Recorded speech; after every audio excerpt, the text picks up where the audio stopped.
morning, good afternoon, good evening, wherever you are all over the world. Welcome to Court Watch, uncovering the SPJI or the Supreme Court Strategic Plan for Judicial Innovations 2022-2027.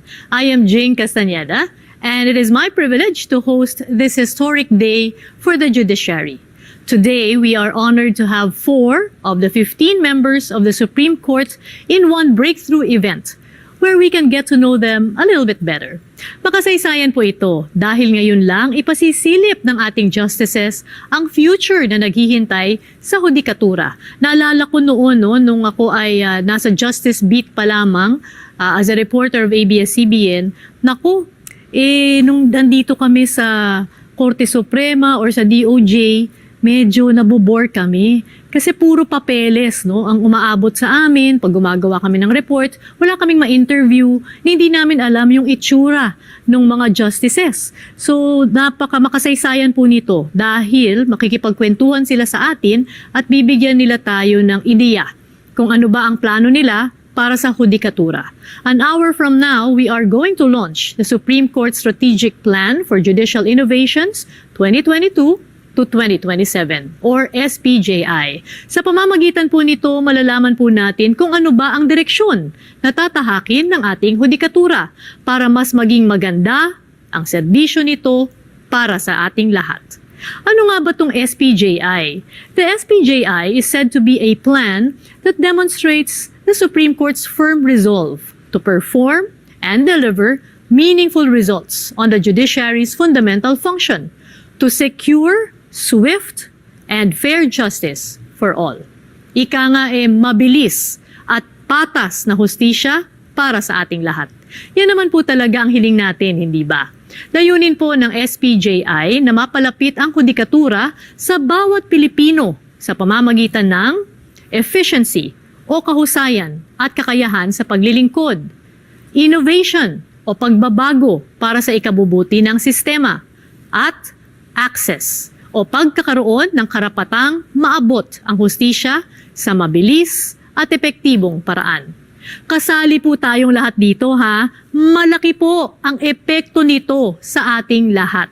Kaya manood na po kayo at subaybayan ang atin pong kwentuhan. Simulan na po natin. On June 28, 2022, the Supreme Court en banc, led by Chief Justice Alexander G. Gismundo, approved the Strategic Plan for Judicial Innovations 2022 to 2027, or the SPJI. The SPJI aims to achieve 3 major outcomes: efficiency, innovation, and access. Under efficiency, the court will undertake to streamline court systems and processes. Some of the proposed activities to achieve efficiency are the judiciary-wide organizational review and restructuring, a system-wide process mapping, a public service continuity plan, the use of an experience-based and data-driven performance metrics and evaluation system, a campaign for ethical responsibility, the organizational review and process mapping of the Judicial Integrity Board, the establishment of mental health units, the institutionalization of a socialized health insurance plan, free or subsidized mandatory physical and mental health examinations for court employees. Under innovation, the judiciary will modernize court processes and operations through technology adaptive management. Some of the proposed activities to achieve innovation are capitalizing on artificial intelligence for legal research and other court operations, developing and deploying the upgraded e-court system, formulating the Judiciary Enterprise ICT Governance Framework, developing a 5-year ICT strategic plan and a Judiciary MIS Operations Manual, developing the network infrastructure for the Judiciary, the establishment of a Philippine Judiciary online learning platform which will be administered by the Philippine Judicial Academy, the revision of the rules of court. Under access, the SPJI aims to enhance public access to information and legal services. Some of the proposed activities to achieve access are the development of intelligent platforms for self-help legal services, the continued institutionalization of the clinical legal education program in law school, the strengthening of the IBP legal aid program, The conduct of gender sensitivity and inclusivity reorientation and application workshops considering new laws and issuances like the court's own recent issuance, the guidelines for the use of gender-fair language in the judiciary and gender-fair courtroom etiquette, the issuance of guidelines for victim-sensitive courts, an institutional review and assessment of the Sharia justice system, a review of the Sharia rules of court. While the road ahead may be filled with challenges, we have faith that with all of us working together, the justices, judges, court officials and employees, law practitioners, court users, the academe, the media, and the general public, we can truly achieve this goal of timely justice for all. Efficiency, innovation, access. 3 targeted outcomes towards the ultimate goal of the timely delivery of justice.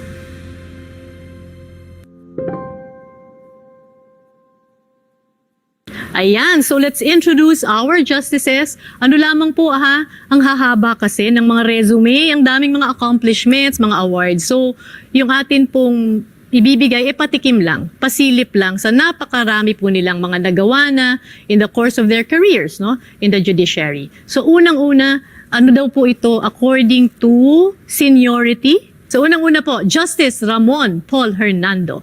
He is the chairperson of the Supreme Court Special Committee on Facilitated Naturalization for Refugee and Stateless Individuals.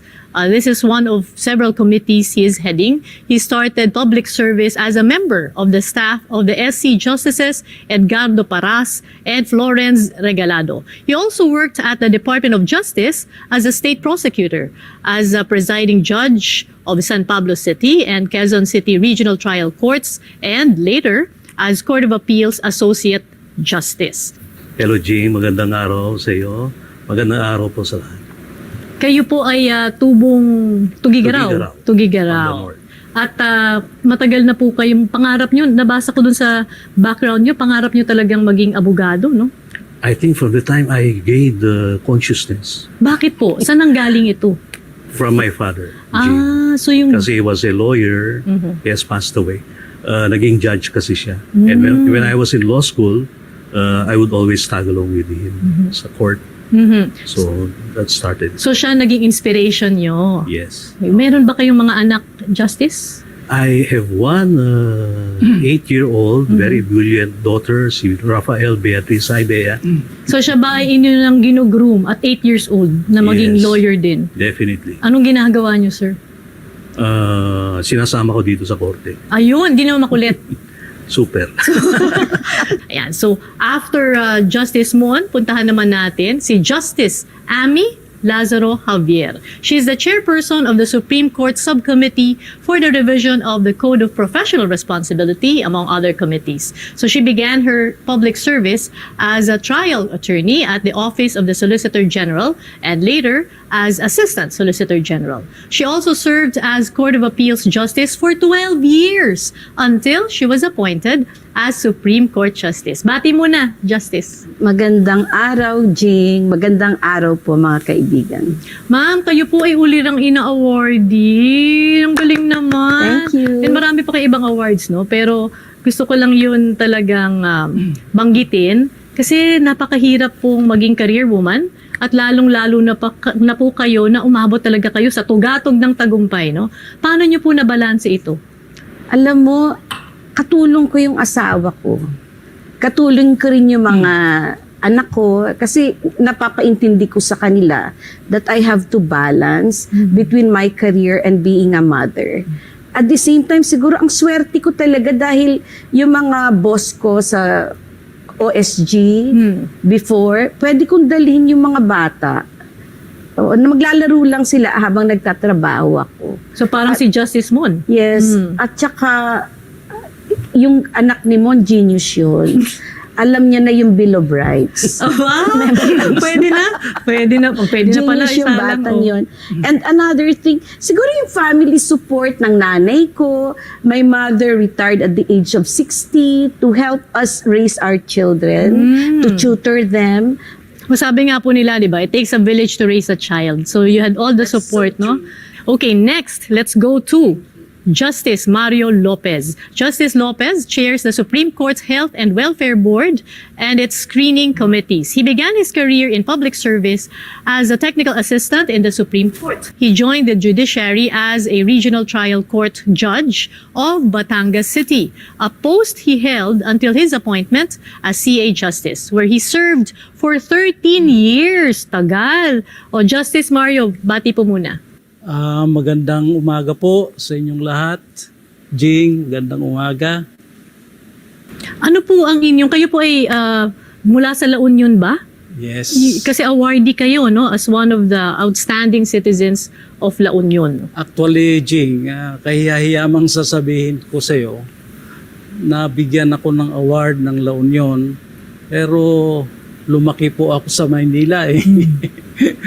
Eh kayo po kasi inspirasyon sa mga taga La Union, no? Yes. Kaya kayo binigyan po nung ganong award. Okay, puntahan naman po natin si Justice Maria Filomena Singh. Justice Singh is the Vice Chairperson of the Supreme Court Subcommittee for the Revision of the Code of Professional Responsibility and co-chairs the Committee on Gender Responsiveness in the Judiciary. She first engaged in private practice before she joined the Judiciary in 2002 as presiding judge of the Quezon City Metropolitan Trial Court and later as presiding judge of the Quezon City RTC before she joined the Court of Appeals as Associate Justice. Ma'am, bati muna po. Hi Jing, and magandang araw sa ating lahat. Ma'am, kayo po ay English major, no? Yes, So at mahilig kayo magsulat. You're a published author. Ano po? imaginative writing. Ang galing nga. Ay, kasi mahilig ako magsulat, kaya nakaka-relate ako. Pero kayo, madami na kayong mga libro, no, na napalathala? No, yung sa imaginative writing, no. No, but for, Legal. yes, sa Oo, legal. law books, Ano pong mga libro ang inyong? Mostly law books to, sa mga reviewers for taking the bar. Mhm. But that's my that's one of the things on my bucket list.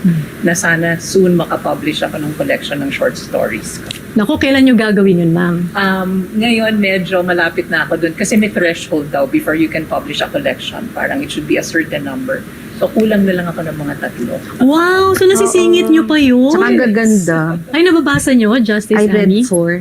Oy, talaga. Ang galing. Buti naman po nasisingit ninyo, no? Yes, every now and then may an idea comes to you, so you write it down. That's the important thing, you have to write it down. Otherwise, you'll forget it. Oh, okay. Ayan, so napasilip po tayo sa buhay ng atin pong mga featured justices for today. So we have several angles to discuss when it comes to the strategic plan for judicial innovations 2022-2027. These angles are expected outcomes of the spji, which are efficiency, innovation, and access. Second, latest rules approved by the Supreme Court, which will benefit court users. And lastly, cleansing of the ranks, judiciary, marshal's office, and other matters. Marami po tayong matututunan ngayong araw. We will get our answers straight from our honorable justices. So, una po nating tanong, para po maunawaan ng ating viewers, ano nga po ba itong strategic plan for judicial innovations? Bakit po ito ginagawa ng Korte Suprema? Ano ba yung objectives po nito? And is it the first time na may ganito? Ayan, lang po, paliwanag, in the simplest way. Let me try to explain this para maniwala rin sila dito sa gusto namin gawin, no? Kasi ang traditional tingin natin sa judikatura, judges are there to adjudge cases. So yun yung tinatawag namin na adjudicative role namin. Yung nagdidesisyon kami ng kaso, dumidinig kami, yun ang talagang ginagawa ng judges, no? Pero ang hindi alam ng karamihan, merong second role ang judiciary. At yung role na yon, iyan yung napapalaman dito sa ating SPJI. No? And that is what we call the reformist role. Ito yung nagiging proactive yung husgado para maging makatotohanan yung sinasabi natin na mabilis at patas na hustisya. So yung SPJI in short is a collation, a compilation ng lahat-lahat ng activities at mga programa ng Korte Suprema para tugunan ang pangangailangan ng ating taong bayan. So tulad nung binanggit niyo ma'am, no, malinaw po ng spji ay tungkol sa mga reforma na isinasagawa ng Supreme Court para mas maging efficient, sabi niyo nga, no, ang pagbibigay ng responsive and real-time justice.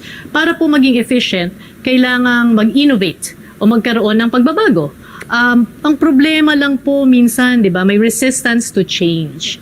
So alam po natin, lalo na ang Korte Suprema ay isa po sa mga pinakaunang institusyon. No? It's such an old institution. So, marami po sa mga bumubuo nito ay tinatawag nga na old school. So, handa po ba ang old school sa new systems? So, who would like to take that? It is a must that we must embrace technology and change kasi that's the only way to move forward. Okay? And si Chief Justice he's not young, but he's not old either. Isa siya sa mga techie sa Supreme talaga? Court. Wow. Kasama ni It's a revelation, Saj. ha? Yes, ni Saj Marvick, Senior Associate Justice. Lahat kami, nagtatry din kaming maging techie. Wala kang choice kundi Yes. maging techie para maging relevant ka. Yes. Pero ma'am, speaking of change nga, no, lahat po tayo, sabi nyo nga, no, nag-adapt sa pagbabago. And of course, yung pandemic, ang talagang, in other words, we were forced to really embrace technology. So magpapakwento lang ako kasi lahat kayo nag-online. Nakita ko yung tweet, no, na puro kayo naka-zoom dun sa unang-unang inyong en-bank session yata yun, or okay. So papakwento lang kami, nahirapan ba kayo mag-zoom? Yung inyo bang, tinatanong ko sino may apo, si Justice Amy, may apo po kayo, Yes, no? Or tatlo. yung mga anak nyo ba, call a friend ba pag bumagsak na yung signal? Ano ba to, natataranta na ako, hindi ko sila napapakinggan, unmute, paano ba yan? May ganun ba kayong kwento? O baka ikaw, Justice, naka-shorts ka ba sa baba, nakabarong ka sa taas? Yes, shorts ako. Actually, we had our first Zoom deliberations in June 2020. At medyo iba pa yung composition noon. So may mga older ones. So sila medyo nahirapan. But for the younger ones like us, naka-adapt kagad. Parang ang yung like us na binanggit mo, nakatingin ka talaga sa camera. Like us. Okay. Like us. Like us, oo. Actually, yung attire ko noon, after the deliberations, pinakuha ko sa misis ko. Nakita, Naka-short ako. kayo, Justice Mario, anong inyong Zoom experience? Alam mo, Jing, kahiyamang sabihin, ako ang pinakamatanda dito eh. I would say that even if I am the oldest, I do not believe that adage that old dogs cannot be taught with New tricks. Yung sabi nga.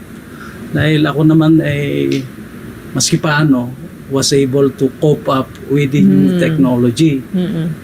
Dahil wala akong choice I have to adapt the new technology.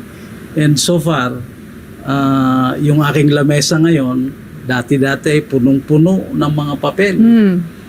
Maski sa bahay, kasi yung taas ng tao, ang mga papel, Wow. hanggang sa baba.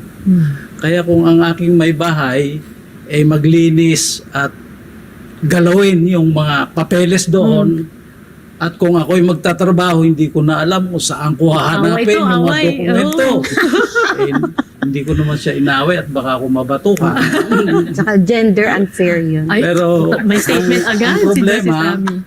hahanapin ko yung dokumento, it will take some time before I find the document, and once I find it, nawala na yung focus. But with the new technology, natuwa na nga yung asawa ko dahil malinis na ang lamesa.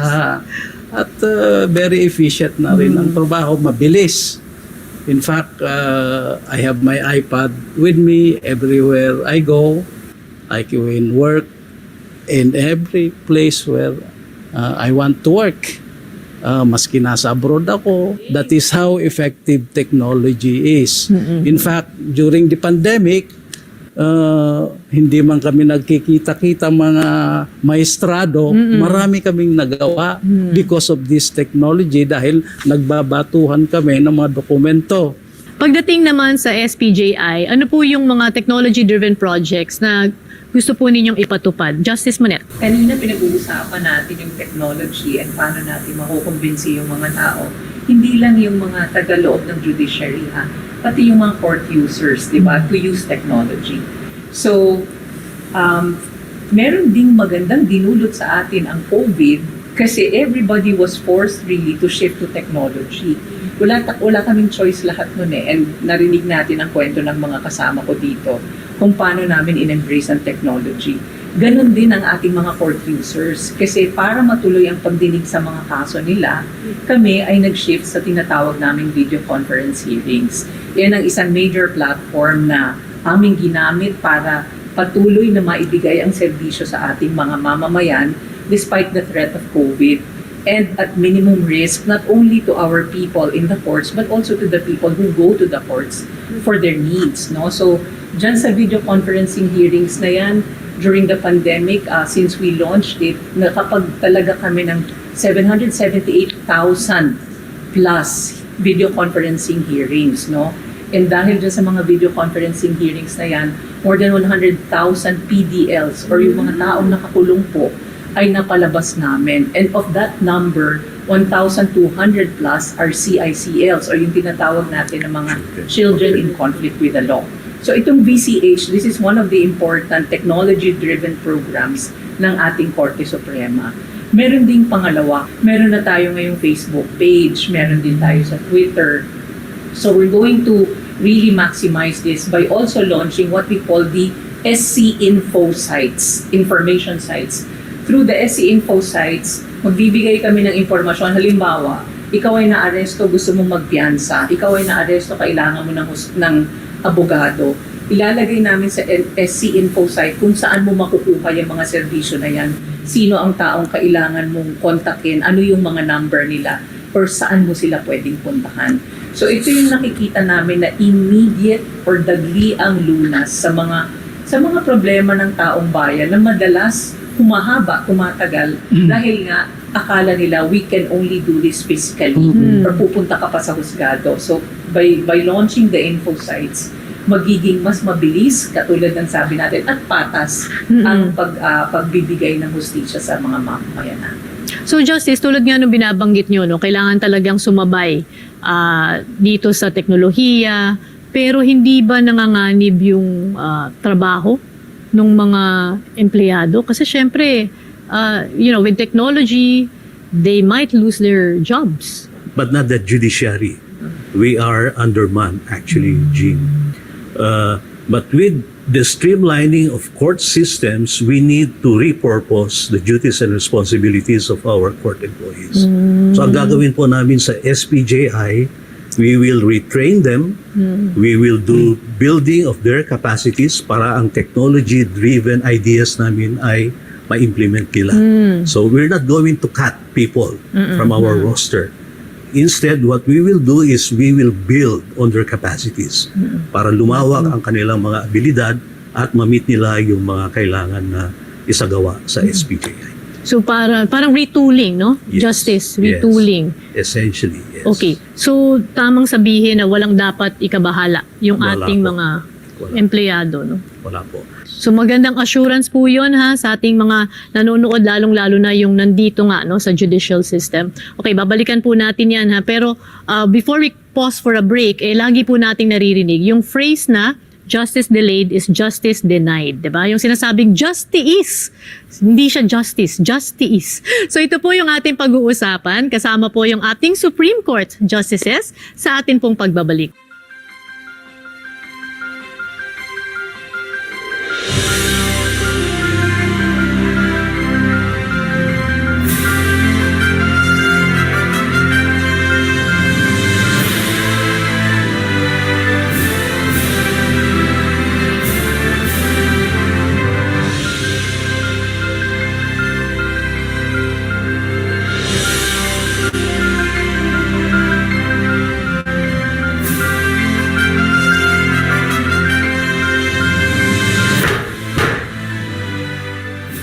The Strategic Plan for Judicial Innovations of the Supreme Court of the Philippines for 2022 to 2027. We're back. This is Court Watch uncovering the SPJI. Tulad nga po nung sinabi natin kanina, lagi na lang nating naririnig yung phrase na justice delayed is justice denied. So under the SPJI, isa po sa mga expected outcome is access. I believe that the court has approved rules and guidelines to ensure that the judiciary delivers its services to the public in a responsive and timely manner. So ito po yung pag-uusapan natin. Tanong natin, sino ba? Justice Mario? Yes. What are your thoughts on this? Alam mo, Jane, yung justice delayed, justice denied, ay matagal ng problema yan. Noong ako ay naging chairman ng decongestion committee, dahil ito ay one of the cause ng justice delayed, justice denied. Ngayon, ano ba ang ginawa ng SPJI upang matugunan ang problemang ito? Unang-una, yung tinatawag nating efficiency, objective, na streamline na po ang ating procedural process. Meron na tayong continuous trial at ang mga husgado ay tumutunog sa tamang panahon upang tapusin ang prosecution at proseso ng pagpapalabas o pag-convict sa mga akusado. In terms of innovation, we have of course the electronic processes like a service of summons, service of subpoenas, electronic na lahat yan at napapadali. Ito namang access. Alam mo, Jane, pagka ang sinabi mo, magdemanda ka na lang. Alam mo ang first impression ng tao, magdemanda, magastos yan. Matagal yan. Yan. Matagal, magastos. Now, one of the concern now is to lessen or minimize the cost of litigation. Yan idinulog din namin sa mga IBP upang gumawa ng standard fee para naman ang mga tao ay alam nila kung magkano ang kanilang babayaran. Now, in terms of expeditious trial, ang mga RTC or trial courts nabigyan na ng 90 days. At yan ay talagang masusi naming ini-implement upang matapos, madesisyonan within 90 days. At ang Court of Appeals, meron din silang 1 taon, yan ay kaninaling mini-maintain at ini-implement. At sa ngayon, ang marching orders din ng Supreme Court through the Chief Justice, we will abide with the 2-year period within which to dispose a case. Kaya ayan ang tugon namin dyan sa problema ng justice delayed, justice denied. So sanang maramdaman agad, no? Oo. Itong mga pagbabagong ito. Ramdam ka agad yan dahil dito sa continuous trial. Mabilis.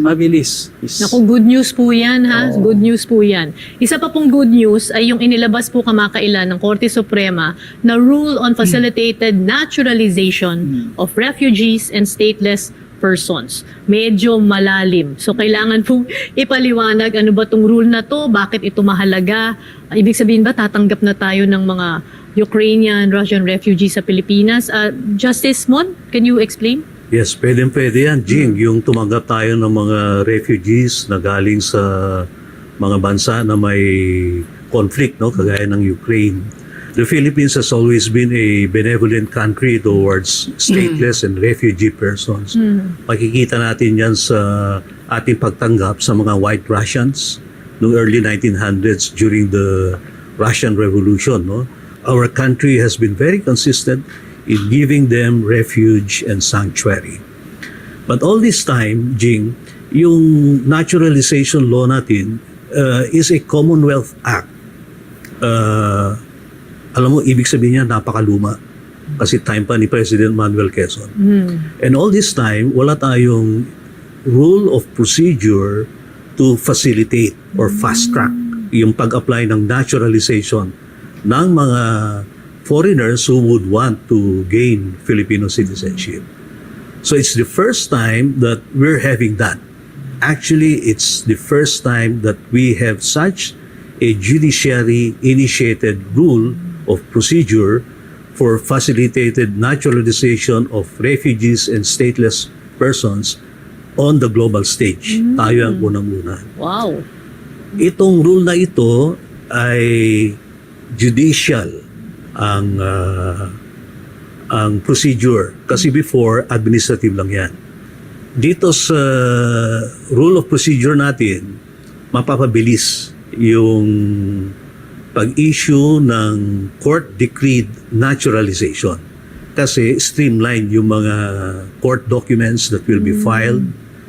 Even the filing will be less costly because the rule allows yung online publication of the petition.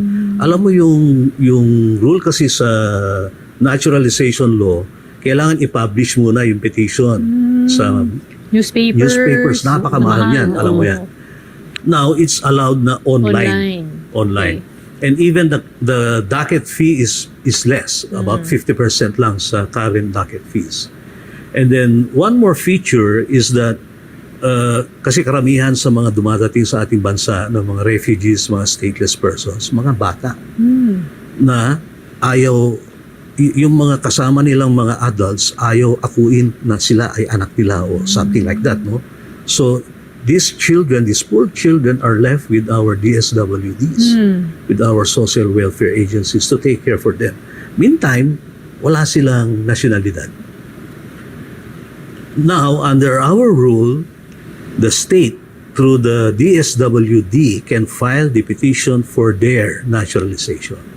So it's parents patriae, no? It's the state taking care, in many ways, of nationals of people who are strictly speaking not their nationals.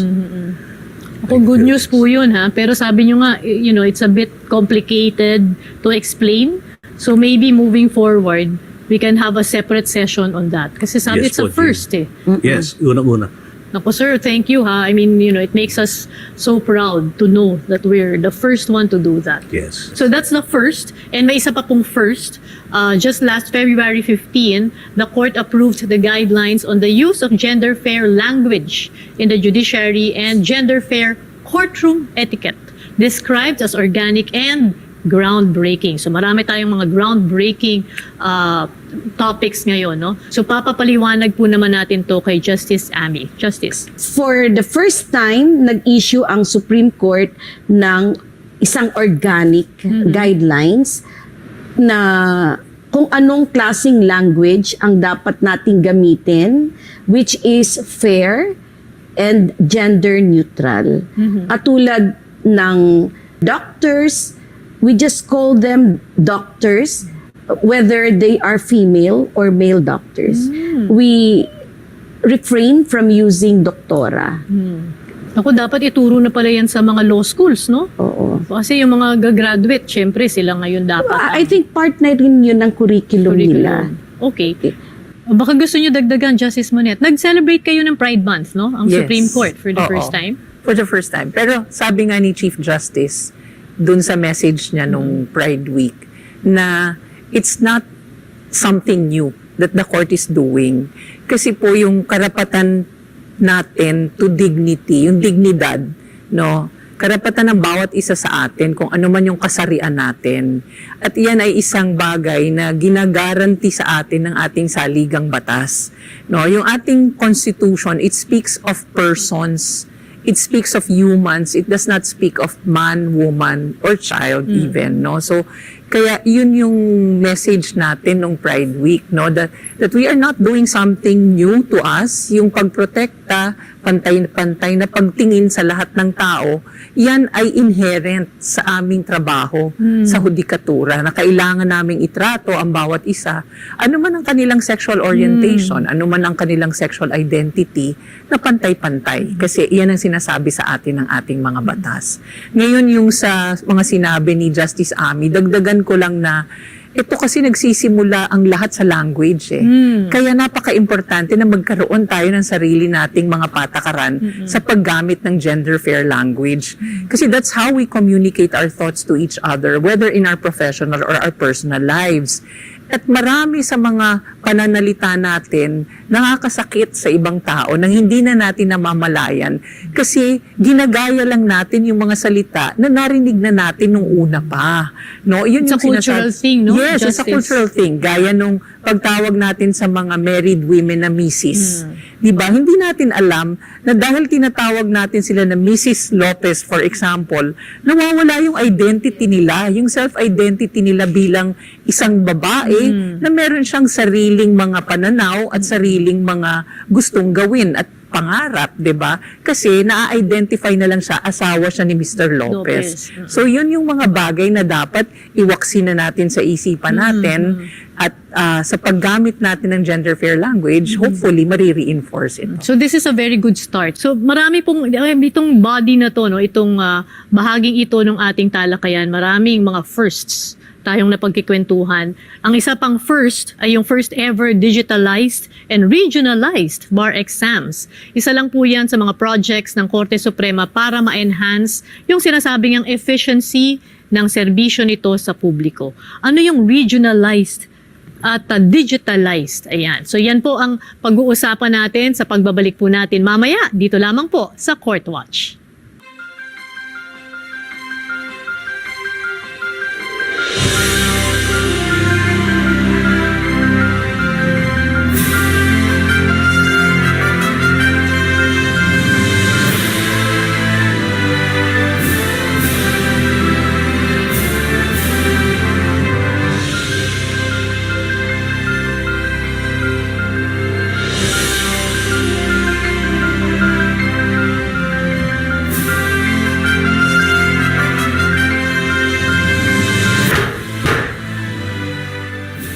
The Strategic Plan for Judicial Innovations of the Supreme Court of the Philippines for 2022 to 2027.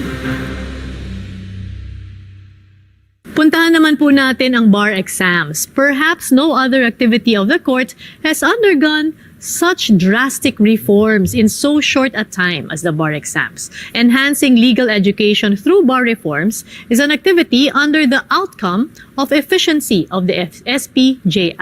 So ang 2020-2021 bar exams ay ginanap po nito lang Pebrero. Pero sa November 9, 13, 16 at 20, gaganapin ang 2022 bar exams na kung lapit na nito. So it's the second digitalized and regionalized bar exams. Kumustahin po natin ang preparations. Before that, ano ba muna ibig sabihin ng digitalized at regionalized? So tanungin po natin yung heartthrob daw ng Supreme Court, si Justice Mon. Justice, ay, may ganun ka pa. Okay. Magalit si Judge na. Jing, yung bago itong nag-chair si Justice Marvic Leonen sa 2020-2021 bar exams, we had the pen and paper bar exams. Ibig sabihin yan, yung questionnaire nasa papel, manual ibibigay dun sa examinee, sasagutin niya sa isang booklet. Wala na po yun. Ngayon, napaka-advanced natin sa bar exam. I think we're the first professional licensure examinations that's doing the exams through online examination. No? Not only that, pinagunahan ni Justice Marvic yung regionalized bar exam. Kasi for the longest time, isang site lang yan sa Manila, City of Manila. So lahat ng ating mga kumukuha ng bar exam na nanggagaling sa probinsya, they would have to travel Pumunta dito. to Manila at ang laking gastos niyan. Yun lang pagpunta nila dito sa Manila through a plane or a vessel or land travel, napakagastos niyan. We now have multi-site bar examinations spread all over the country. It's less costly for our examinees to take the bar examinations. It's also very easy for them kasi easier access, napakalapit. Doon na lang sa city nila o sa syudad nila o sa lugar nila, pwede na silang mag-exam. Pagdating naman po sa ating content sa bar examination, we have streamlined the subjects starting next year. 6 na subjects na lang yan. With only 6 subjects but still covering the entire field of law na napaka-importante, we will have examinees who will spend less time reviewing kasi September siya. Shorter yung time gap between graduation and taking the bar examination. Tapos, shorter din yung time na they will be spending answering the questions kasi 3 days lang siya instead of the 4 days that we usually had. No? Yun naman sa paglabas ng resulta, kasi nung panahon namin, Jing, nag-aantayan kami mga 6 na buwan, 7 buwan, ganyan. But with a digital bar, napakabilis na ng checking. Kasi all the examiner has to do is to tap the laptop sa pag-check dun sa sagot. So napakabilis. Nakita namin yan sa resulta ng bar ni Saj Marvic. In less than 2 months natapos yung 11,000 na checking. So, computerized ba rin yun, sir? Yung pag-check? yes po. Laptop din. Andun lahat yung sagot ng mga examinee. Binabasa ng examiner dun. Tapos yung points na i-input lang niya.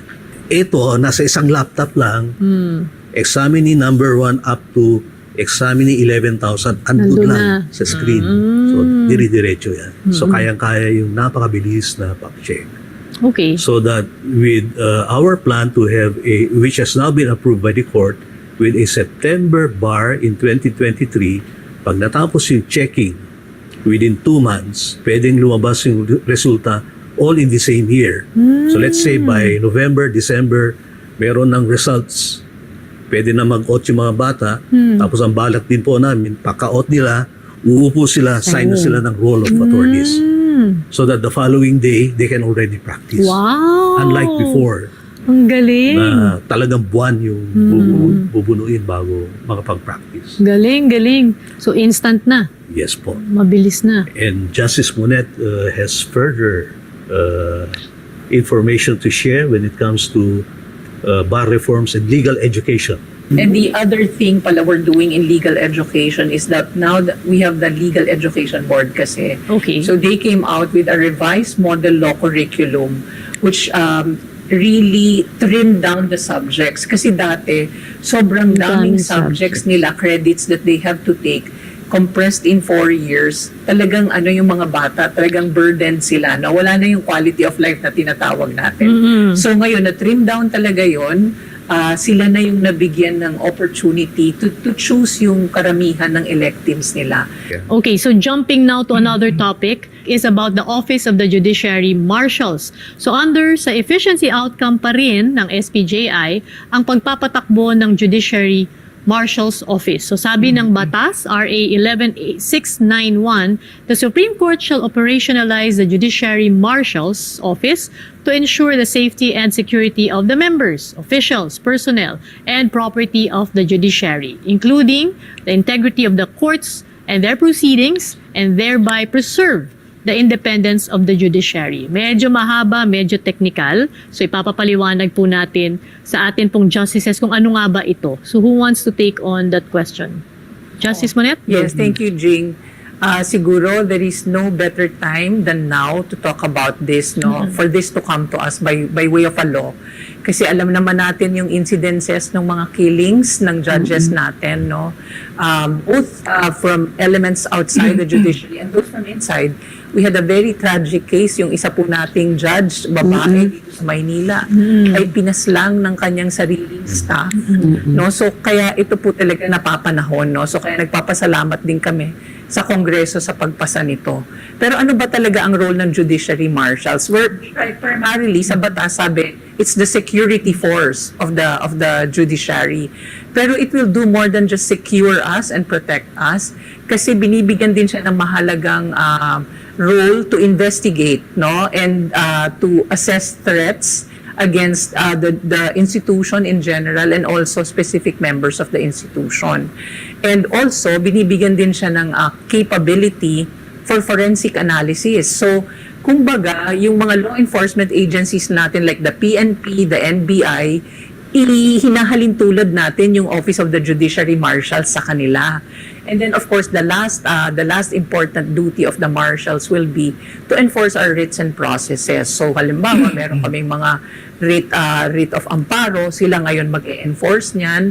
Yung mga writ of execution, ganon, sila rin ang mag-e-enforce niyan. So is this the first time or you're just improving No, the this is the first time. Oo. Okay. So loto na pinasa ng ating Senado at House, sa ano na rin natin, sa pakiusap na rin ng Supreme Court kasi kinakailangan na talaga namin. Oh, it's high time, no? So High mabuti time, naman. yes. Okay, so still on the efficiency, so importante rin po na alagaan yung mga kawaninga, no, ng hudikatura. And part of the SPJI is providing a more inclusive and more responsive judiciary health and welfare program which focuses not only on physical but also the mental and social well-being of all judicial officers and court officials and employees at all court levels. So parang, lalo na ngayon, no, with the pandemic, yung mental health, lahat yan nagiging issue. Ano po ba to? Was this an offshoot of the pandemic? Justice Mario? Jing, hindi ito offshoot ng pandemic. Ito ay part na ng SPJI natin. At we recognize the importance of mental health. In fact, in one of my decisions, I emphasize that health is nothing without mental health. Kasi tulad ng binanggit kanina ni Justice Singh, merong empleyado, binaril yung judge. This is more of a mental issue. Mantakin mo na ikaw ay empleyado, babarilin mo ang iyong boss. There is something wrong with that. Ngayon, sa ating SPJI, meron na tayong tinatawag na Council for Mental Health. Yan po ay pinangunahan no less than the Chief Justice. In fact, doon sa aming insurance, yung health insurance, ilalagay na namin na as part of the physical examination, kasama na rin ang mental health. Ngayon pala wala. Wala pa. Okay. Isasama na namin. And at the same time, magkakaroon tayo ng isang mental unit to service the courts 24/7 basis. Para kung meron ng mangailangan ng konting advice or advice regarding some mental issues, tatawagan lang itong unit. Okay, nako, maraming mga bago, maraming mga breaking news dito sa inyong mga sinasabi. And ramdam ko yung passion ninyong apat. And more important, na sumasabay talaga kayo doon sa current events, no, yung isyong napapanahon. So marami pa po tayong pag-uusapan mamaya. Isa pa rin pong napapanahon na issue ay yung hoodlums in robes. Parang wala rin katapusan tong issue ng korupsyon, no, sa hudikatura. So yan po ang ating pag-uusapan sa ating pagbabalik. Kontrobersyal po yan, kaya wag po kayong bibitiw.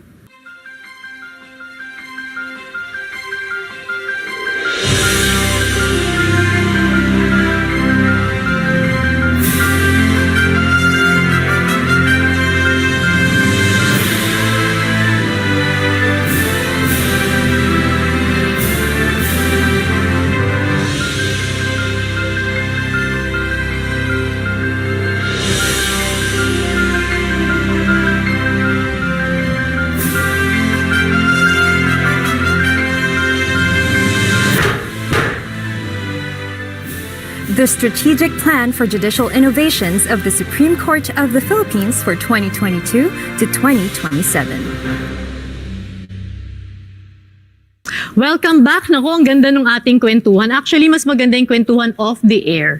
So, tignan natin kung papayagan tayong ipalabas yung aming kwentuhan off the air. So, kasama pa rin po natin yung atin pong mga honorable justices. And this time, let's talk about the so-called hoodlums in robes, diba? Ano ba ang ginagawa ng Korte Suprema?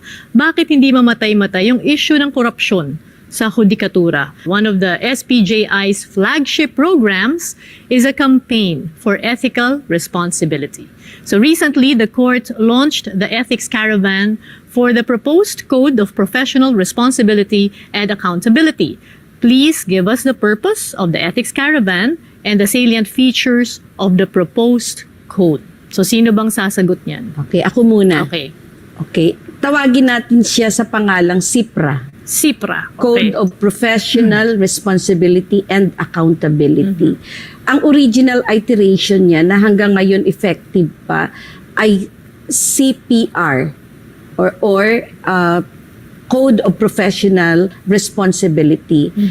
Nagsimula yung realization ng court na kailangan i-revise na natin ang CPR. And then parallel to it ay nagka-ethics caravan tayo. Yung launch namin nang ganap na sa Cebu City, San Carlos University, inisip namin na dapat lahat sa law school natin gawin kasi ang ethics dun lahat nagsisimula. Oh, yes. Okay, yung molding ng mga bata na magiging future ng mga abogado, doon lahat nagsisimula at doon tayo bumalik. So very progressive, no? Obviously, Yes. all of you and kumbaga may foresight. Meron lang akong gustong idagdag sana, Jing, kasi you mentioned yung mga hoodlums in robe. Ito pong SIPRA governs the lawyers, no, members of the bar, not the members of the judiciary. Iba naman yung code of conduct para sa judiciary. Sinasabi ni Chief Justice lagi, kahit saan siya pumunta, that we will protect you, judges. Makakaasa kayo sa amin.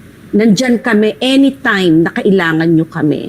Subalit, sa mga taong, mga hukom na hindi karapat-dapat, sa mga hukom na corrupt, sa mga hukom na nagba-violate ng code of conduct, ito din lang ang sasabihin namin sa inyo na we will see to it that you will be charged and sanctioned if proper.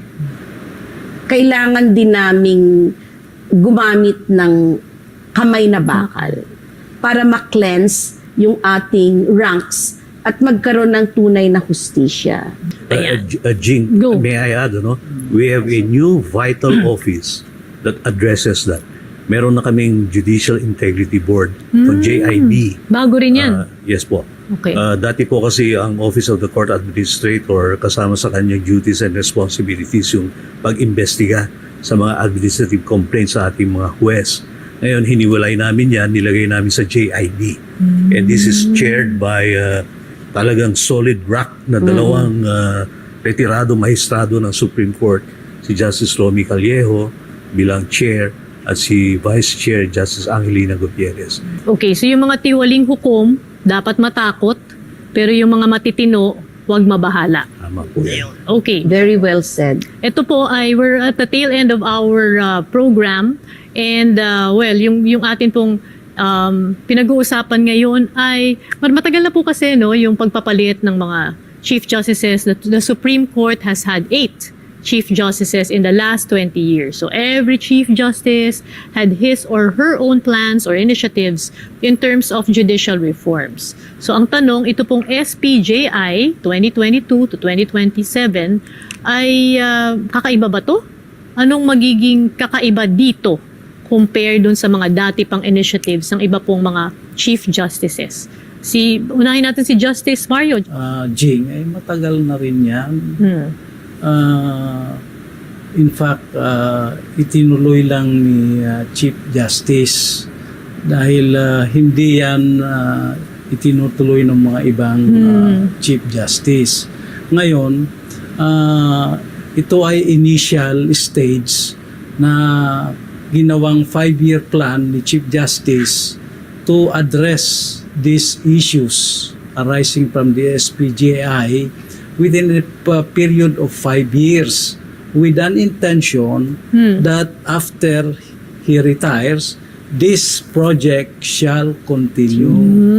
Okay. And these changes, as long as there is a unity among the justices, will be a success. Kasi kung nagkakaisa naman tayo, maski may pagbabago, mayroon tayong isang layunin, magtatagumpay ang project na SPJI. So ito pong SPJI, ang pinapaliwanag niyo, Justice, will go beyond the Yes, term of the definitely. current Chief Justice Yes. and therefore may continuity. Yes. Yan ang purpose ni Chief Justice. Hindi lang ito. ang umpisa nga lang ay very aggressive and intensive. Para yung susunod ay meron na kaagad pagsisimulan. Para may master plan na rin, no? In Nagagabay. fact, yun nga, sasabihin ko, ito ay isang disenyo na binalangkas ng Supreme Court upang magkaroon tayo ng tunay at epektibong hudikatura. Actually, sarap pakinggan, no? Nung isa kasi sinasabi niyong apat na ito ay you're embracing, no? SPJI, and lahat kayo ay pag-aari ninyo Yes, ng yes. SPJI. It goes beyond the leadership of the current Chief Justice. So nakakatuwa rin naman siya, 'di ba? For including all of you in this effort. So magiging maaksyon ang mga susunod na kabanata sa Korte Suprema. Exciting. Sayang hindi na ako Justice Beat ngayon. Pwede ka pang bumalik. Pwede naman ako bumalik. Ayan. Pero lahat po tayo, kasama ako doon, kayo pong nanonood sa amin, lahat po tayo ay kailangan po nating abangan ang pagpapatupad ng mga programang ito. Work in progress.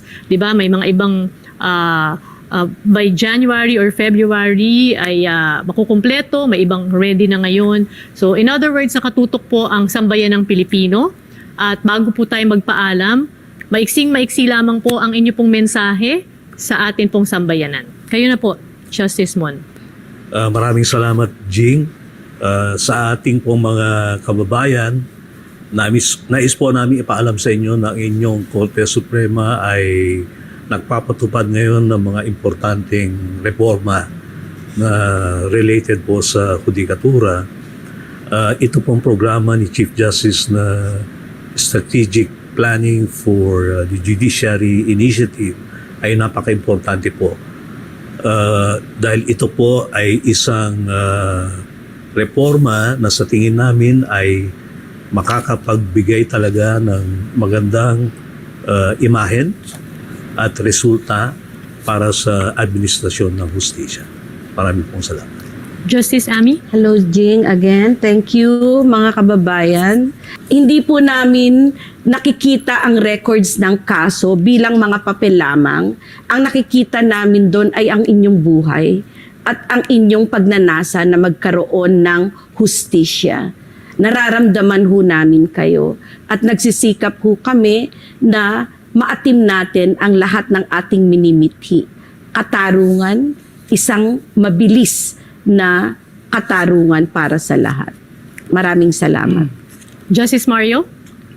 Jing, alam mo, ang isang tunay na layunin ng SPJI ay ipakita na ang husgado ay siyang huling balwarte ng katarungan at katotohanan. At ang bagay na yan ay we will be able to achieve it through innovation, effectiveness, and accessibility. Now, we will be able to achieve this if the people will also help and cooperate with this intention of the SPJI. Sa kooperasyon ng mga tao, at kung yan ay magaganap, walang dahilan na hindi tayo magtatagumpay at ipakita sa buong mundo ang ating hudikatura ay talagang huling baluarte ng katarungan at katotohanan. Wow, sarap pakinggan. Justice Monet? Thank you, Jing. Ako ay may 4 na anak, no? At ang lahat ng bagay ay gagawin ko para sila ay ipagtanggol, kalingain, arugain. Yan ang maaasahan ninyo mula sa inyong Korte Suprema. At yan ay ginagawa namin ngayon sa pamamagitan ng SPJI. So sa SPJI, wala nang justice tiis. SPJI coming to a court near you. And that concludes our interviews today with our Honorable Supreme Court Justices. Palakpakan naman natin sila. Ay, nako. Sobrang impressive. Grabe. Sobra. And that's why I'd like to thank all of you. But of course, we'd also like to thank the 15 members of the courts for giving us the chance to know the Supreme Court better. Wala sila dito, no? Pero pasalamatan natin sila.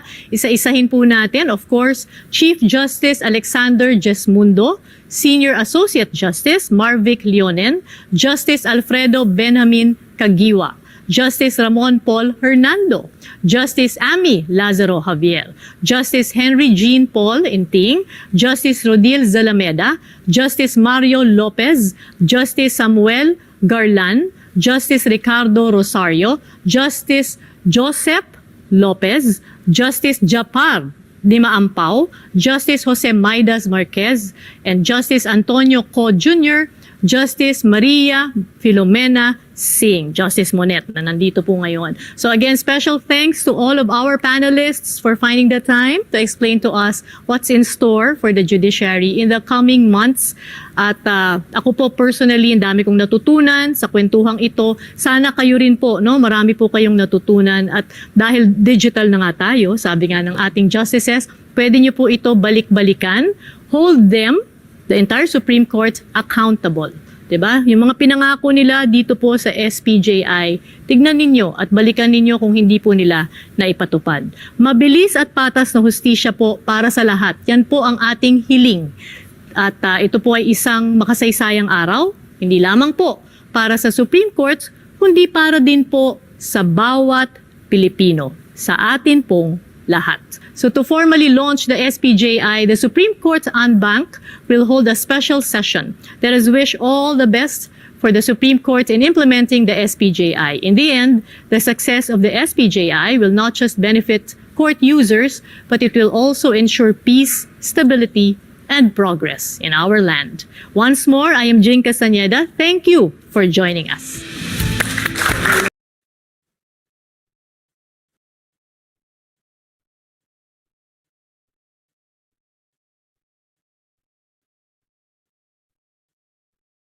Good morning, Your Honors and distinguished guests.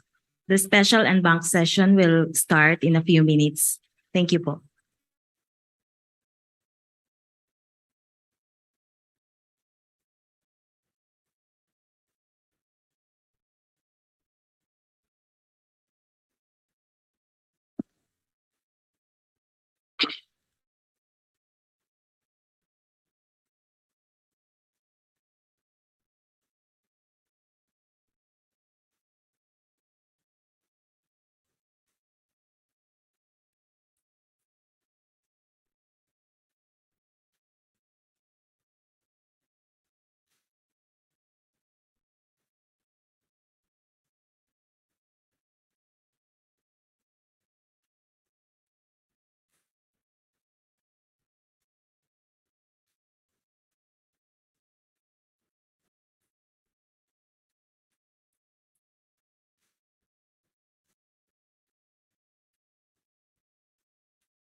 All please rise.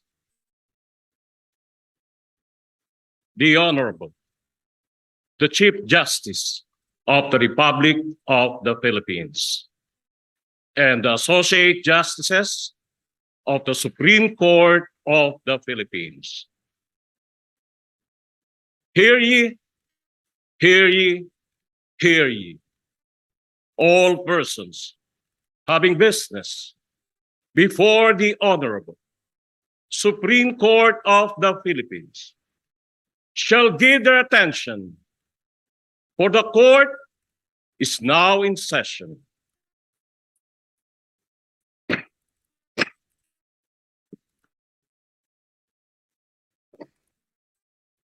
The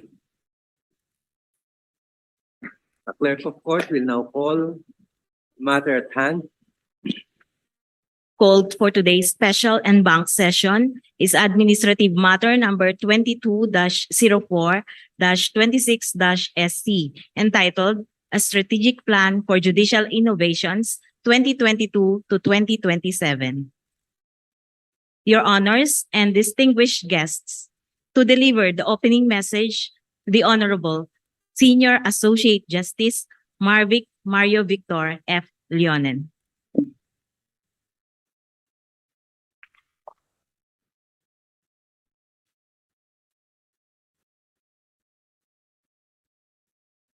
The Honorable Chief Justice of the Republic of the Philippines, Alexander G.S. Mundo. The Honorable Associate Justice Alfredo Benjamin S. Caguiwa. The Honorable Associate Justice Ramon Paul L. Hernando. The Honorable Associate Justice Mario V. Lopez. The Honorable Associate Justice Samuel L. Garland. The Honorable Associate Justice Joseph Y. Lopez. The Honorable Associate Justice Japar B. Dimaampao. The Honorable Associate Justice Jose Maidas P. Marquez. The Honorable Associate Justice Antonio Tico Jr. The Honorable Associate Justice Maria Filomena D. Singh. The Honorable Solicitor General Menardo I. Guevara. The Honorable Retired Chief Justice Teresita J. Leonardo de Castro. The Honorable Retired Chief Justice Diosdado M. Peralta. The Honorable Civil Service Commission Chairperson Carlo A. B. Nograles. Department of Interior and Local Government Undersecretary for External and Legislative Affairs Juan Victor R. Llamas. Department of Interior and Local Government Undersecretary for Operations Lord A. Villanueva. Philippine Judicial Academy Chancellor Justice Rosemary D. Carandang. The Honorable Members of the Judicial and Bar Council. The Honorable Members of the Judicial Integrity Board. The Honorable Justices from the Court of Appeals, Sandigan Bayan, and Court of Tax Appeals. Court of Appeals Justices here present with us. Department of Justice Assistant Secretary Randolph A. Pascasio. Police Major General Eliseo Cruz, Director for Investigation and Detective Management, Philippine National Police. Judge Ann Perpetual S. Rivera Sia, President of the Metropolitan and City Judges Association of the Philippines, otherwise known as METCIJAP. Attorney Bert M. Estrada, the President of the Integrated Bar of the Philippines. Attorney Anne-Marie Melanie B. Trinidad, the Chair of the Legal Education Board. Our Deputy Administrators, our Supreme Court officials, the Chiefs of Offices of the Office of the Court Administrator and the Philippine Judicial Academy, our court employees, association officials, and our court officials, our partners in the media, fellow seekers of justice. It was Derrida, a modern philosopher who is often attributed with the apocryphal quote, "Beyond the text, there is nothing." This was a progression from the belief that words and language plays a key role not only in describing reality, but more importantly, in choosing which parts of it were to be given privilege. Our words cannot fully comprehend our realities, but the words we choose filter and cut the aspects that we deem important from it. From this, we derive our actions. In this sense, the words we choose, the aspects of reality that we privilege, also reflects on us, its speakers. The descriptive text that we utter reveal our understanding of what we see and experience. The normative texts that we prescribe reveal much more. How we see the world, our community and our people, how things work, the priorities that need to be done. The open ceremonies we hold today are far from just being symbolic. It is our way of promulgating and thus uttering in a public and formal special session, a plan of action that we have collectively and collegially agreed upon for the next 5 years, from 2022 to 2027. The plan of action expresses how we are to arrive at achieving the implicit goals and values contained in our Constitution, specifically using our role as a constitutional department to achieve the task set out for us under Article 8 of that document. It is thus a statement of our collective and collegiate leadership as the Supreme Court. The plan was passed without any dissent and with many inputs from all of our colleagues. It is inspired by our collective experience implementing and achieving goals contained in the past strategic plans of the court under the able stewardship of past Chief Justices, some of which are here today. This plan is the product of countless conversations with the current Chief Justice, with all the members of this court, individually or in groups. It came to this collection of words after a workshop we held NBank last May and refined some more in a couple of NBank deliberations. On a personal note, as the longest serving justice still in service, I have seen how this court has delightfully evolved to what it is now, collegial, more deliberate, more respectful of the autonomy of all the sitting justices, and always aware of our solemn duty to do justice. Today, in this short, simple, but meaningful ceremony, we will show a video that explains the inspiration of the plan. Then we will hear from His Honor, the Chief Justice. The strategic plan for judicial innovations is our platform to achieve a more just, more accessible, more effective and efficient judiciary. Like all plans, these are words that hold privilege, but they are not too sacrosanct that our words cannot be refined or reoriented as we make its goals a reality. By promulgating and making it public, we invite cooperation, discussion, and even critique. We are aware of the suffering of the Filipino. We are always conscious of the difficulties brought about by crises here and abroad. Daily, we are reminded by the cases we review and adjudicate that there is a lot to be done to address the systemic causes of inequality, poverty, and injustice. With the strategic plan that we launched today and the challenges that we have accepted, we announce that this Supreme Court will do its part. With your help, in our lifetimes, this is our invitation. Let us achieve more social justice and let us do it well. Our people deserve no less. On behalf of the court, shukran, thank you, agyamana.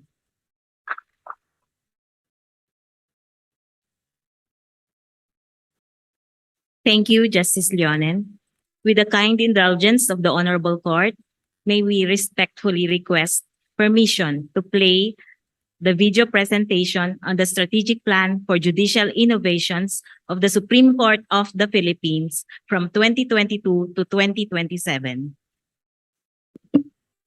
There being no objections, the court hereby grants the request to play the video presentation on the strategic plan for judicial innovations.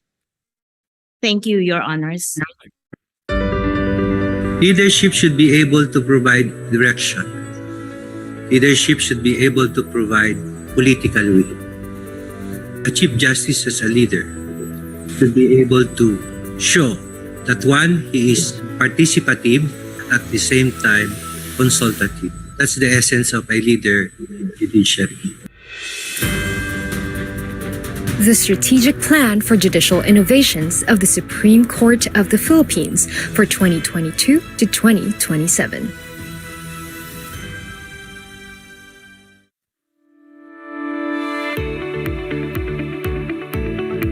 Justice is the cornerstone of the rule of law in our democracy.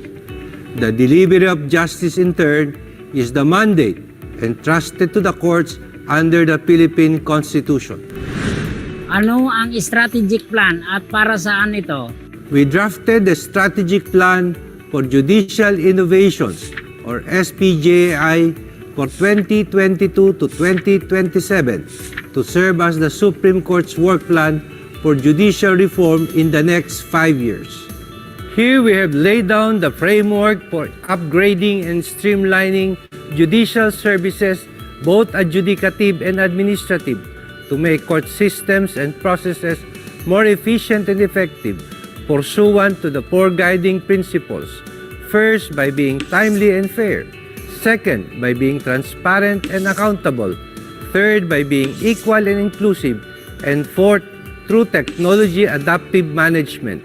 Justice delayed is justice denied has become a resounding criticism of the quality of judicial service rendered by our courts. Although the great majority of our judges diligently attend to their duties, there are inherent weaknesses in our systems and procedures that have become roadblocks to the effective delivery of justice to the public. Bakit nga ba mabagal ang usad ng mga kaso sa hukuman? Bakit nga ba napakamahal ng gastusin para maghain ng kaso? Kanino at saan pwedeng humingi ng tulong tungkol sa usaping legal? Ilan lamang ito sa mga katanungan tungkol sa proseso sa mga hukuman. Sa mga nagdaang taon, iba't ibang solusyon na ang ipinatupad upang mabigyang lunas ang suliranin ng clogged dockets at delay sa pag-usad ng mga kaso. Ngunit, hindi pa rin sapat ang mga naunang interim or stopgap measures.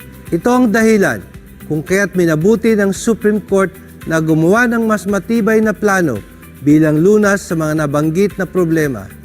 Heeding this call, I, together with the Justices of the Supreme Court, have authored the SPJI.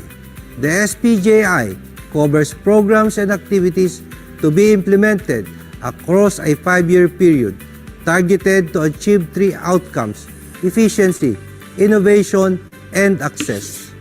How do you plan to address delay and congestion in the courts brought by inefficient adjudicative and administrative processes? Under the outcome of efficiency, the entire judiciary will undergo an organizational review with a goal of streamlining both its adjudicative and administrative systems and processes. The constitutional qualities of competence, integrity, probity, and independence shall be emphasized and operationalized through quality performance standards, monitoring, and assessment, and by fostering a culture and environment of ethical behavior and well-being in the workplace. How do you intend to overcome the lingering public perception of inefficiency and even corruption in the judiciary and ultimately improve overall court operations?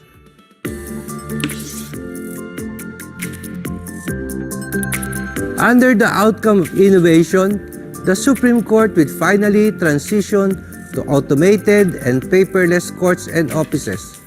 There is no greater guarantee of efficiency, transparency, and accountability than running all court system electronically. The development of an information technology framework is a priority. The Supreme Court aims to advance ways of work by modernizing court processes and operations. We shall capitalize artificial intelligence for legal research and other court operations to improve processes in the judiciary. 2 AI applications already being used in other countries could clearly benefit the Philippine judiciary. AI-enabled legal research tools an AI-enabled voice-to-text transcription application to support the work of court stenographers. We have already started the deployment of the Philippine Judiciary online learning platform in order to fully accommodate and optimize distance learning, which has proven to be effective and accessible alternative to conducting in-person classes.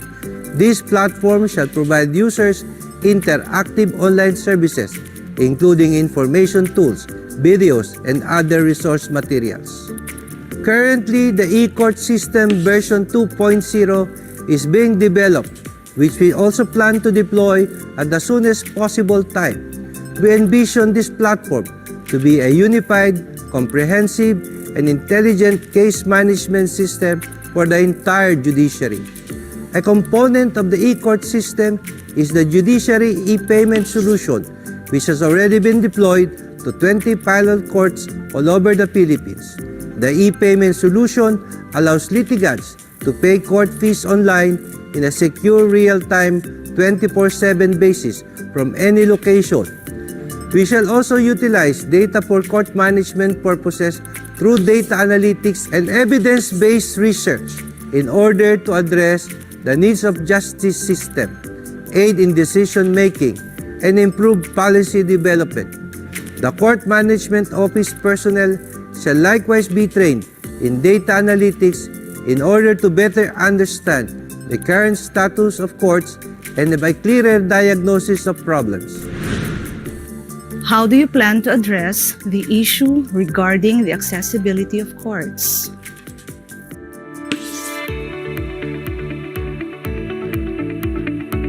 Our end goal is to improve seamless access to justice for all. For genuine access to justice, court services must be equally accessible to everyone. Under the last outcome access, the availability of judicial and legal services will be reinforced through legal aid initiatives, expanded gender inclusivity programs, and special focus on the Sharia courts. The use of technology shall also be leveraged in increasing accessibility through the enhanced Justice on Wheels, which shall capacitate the poor and marginalized sector to attend video conferencing hearings through the electronic Justice on Wheels buses. The SPJI will be different from previous action plans because it will be accomplished. We are determined to realize the outcomes identified in the SPJI. The very reason why we agreed to limit it to 3 is because we agreed to set targets that are achievable with the resources that we have and within the time that we have allocated for it. To accomplish these plans, we would be needing the support and cooperation of not only the members of the judiciary, but also the entire Filipino community as we continue to seek ways to further improve our judicial system and embody efficiency, innovation, and access.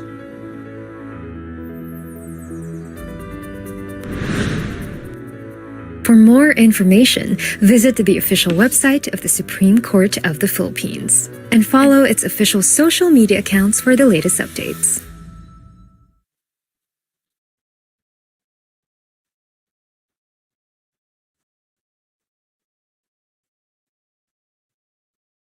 The Honorable Chief Justice Alexander G. Gesmundo will now deliver the keynote address.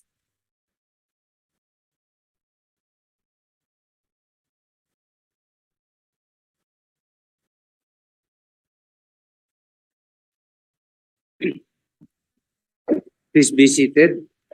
Thank you.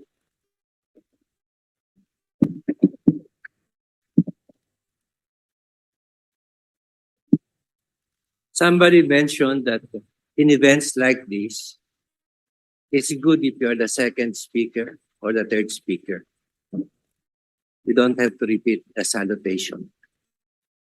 So with due respect, I will omit the salutation. But the problem in that situation is the previous speaker might have spoken the words you want to speak. So that's the pros and cons of being the first or the second, third speaker. In any event, good morning, ladies and gentlemen. The Supreme Court has existed for 121 years. It is an institution steeped in formalistic tradition. Dubbed as the last bastion of right and justice, the Supreme Court is known as the court of last resort for those whose rights have been prejudiced. The Supreme Court is the visible embodiment of the Philippine judiciary, one of the co-equal branches of the national government. It not only supervises all lower courts and exercises administrative disciplinary powers over them, but it also stands for and represents them. Known largely as an adjudicator of rights and interests, the court's gates have been closed to the general public for a long time, and its court proceedings provide the narrowest of views of the breadth of its powers and, more importantly, its role in society. Today, a century and about a quarter after its establishment, the Supreme Court opens its doors to take its place at the forefront of life as Filipinos know it. Today, we remove the shroud that has enveloped our officials and systems in a haze of misperceptions and incomprehension, and present to you in clear and indelible terms what we envision, what we have planned, and what we target to accomplish for our citizenry, and the methodologies we will adopt to achieve our objectives. Today, we present with great pride the strategic plan for judicial innovations 2022 to 2027, or the spji. Earlier, Senior Associate Justice Marvic Lonen provided you a briefer on the contents of the spji. Earlier also, the pre-recorded interview of Associate Justices Ramon Paul Hernando, Ami Javier, Mario V. Lopez, and Maria Filomena D. Singh explained some of the activities we have lined up in the spji. My task this morning is to tell you the story of how the spji was conceived and conceptualized. It started with compassion. The spji is the embodiment of the judiciary's aspirations and dreams and frustrations and disappointments. Those of you who have been around for as long as I have must admit that our years of service are marked by contrary feelings of a sense of accomplishment and a rival sense of dissatisfaction.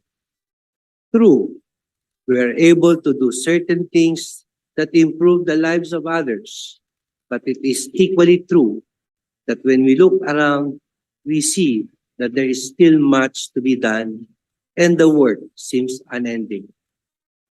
This is the first lesson of the spji. We must do things together. We must work collectively. For decades already, we have heard of and maybe even participated in reform projects, one after the other. How many of these are still around? How many have been sustained over the years? We all know the answer. Why? This inability to sustain reform or positive change is rooted in the fact that our initiatives are personality-driven. They're scattered and piecemeal, mostly knee-jerk reactions to whatever burning issues the courts are facing at a given time. Reform programs are launched based on the agenda of whoever is the key driver of such change. And by tradition, it is the Chief Justice as the head of the institution. Plainly, once the Chief Justice term comes to an end, his or her reform agenda also grinds to a halt. This occurrence is not unique in the judiciary. We also see this in the other branches of government. This is why the SPJI is the product of collective efforts of all your 15 justices. The ideas and targets, the projects and indicators in the SPJI are the summation of a deliberative and consultative process of the Supreme Court and Bank. Everyone was asked for their comments and suggestions, and more importantly, everyone was allowed to select which activities they want to spearhead and be involved in. In short, all your 15 justices are equally invested in the SPJI. This is the surest guarantee of its continuity. Even after I leave in 2026, even when only the 4 youngest members of the court remain until 2036, the SPJI will remain relevant. This brings us to the second lesson of the SPJI. The SPJI builds on past activities to push the judiciary forward in the future. We must once and for all rid ourselves of the I mentality, I did this, I did that, which forces us to minimize, if not reject outright, the ideas and contributions of others who came before us. With the SPJI, we honor the contributions of those who blazed the trail towards reform ahead of us by building on the foundations they have worked hard and laid ahead. Maraming salamat sa mga punong maestrado na sinundan ko. Gayon din sa mga maestrado na nauna sa amin sapagkat sila ang nagpunla ng mga bagay na aming tinutupad at itinutuloy sa panahong ito. We thank Chief Justice Hilario Davide Jr. for the Action Program for Judicial Reform 2001 to 2006, widely referred to as the APJR, which was the first structured plan for judicial reform created way back in 2001.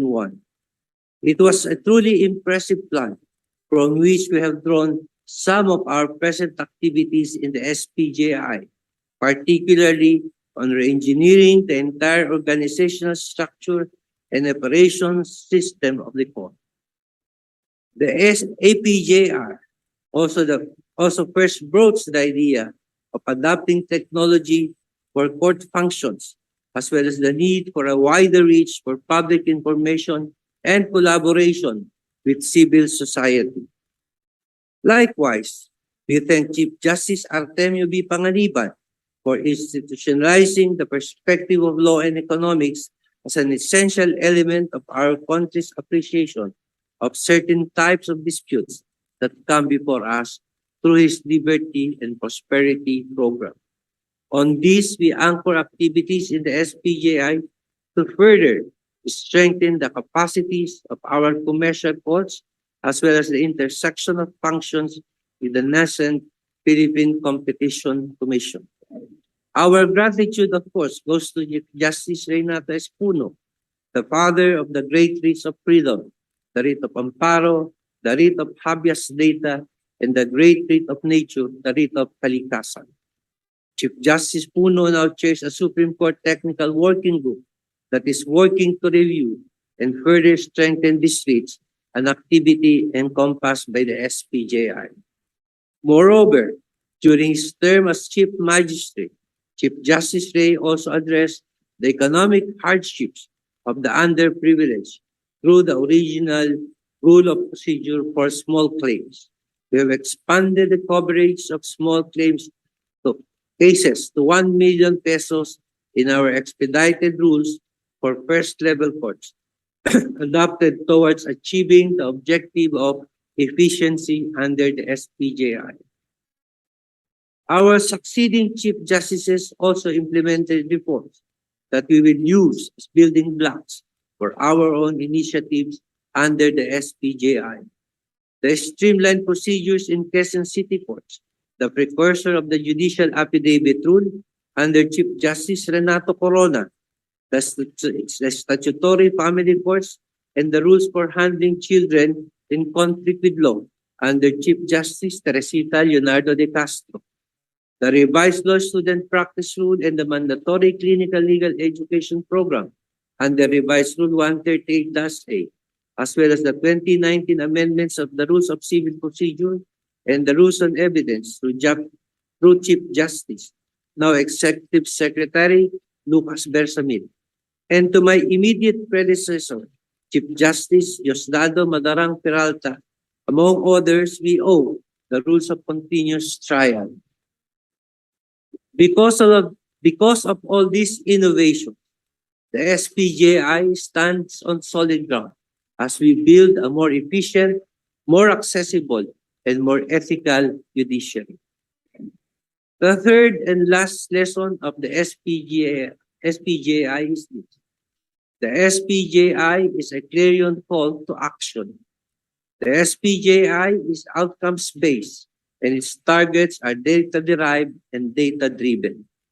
The results are measurable as they come with specific experience-based indicators.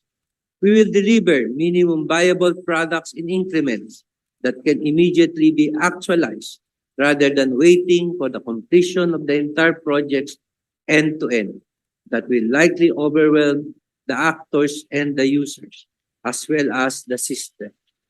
Most importantly, the implementation of all these activities will be a product of continuing consultations and discussions.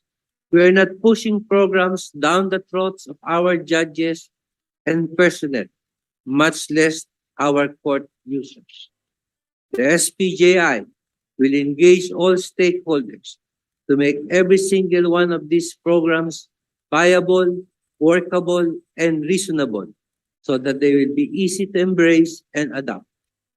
This is our modern approach as part of agile ways of working properly, manage the transition, and quickly adjust and adapt to the change.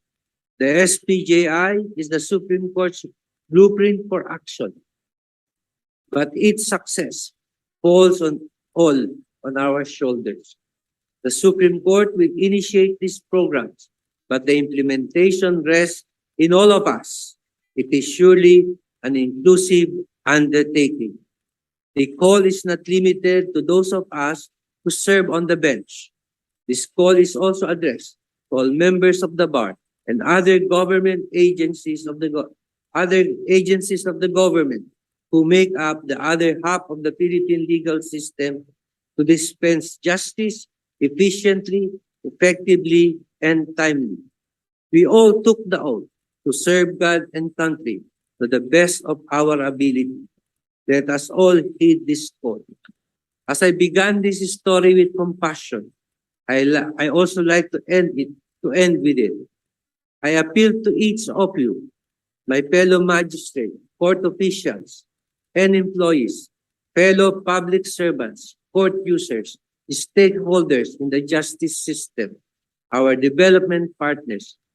Place your faith in your court and invest your time and effort in the SPJI. I have no doubt that it is our only bridge to a tomorrow that will usher in the advent of responsive and timely justice for the Filipino people. Maraming salamat po at mabuhay ang Pilipinas at sambayanang Pilipino.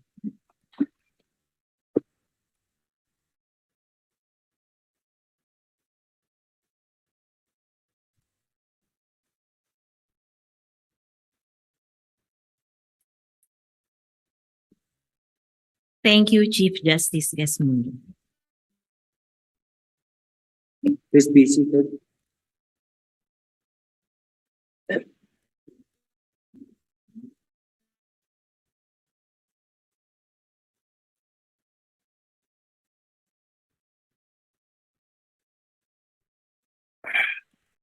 Are there other matters before the court? There are no other matters, Your Honor. There being no other matters, the court hereby adjourns its special session today. All rise. Please remain standing while the Chief Justice and the Associate Justices leave the session hall.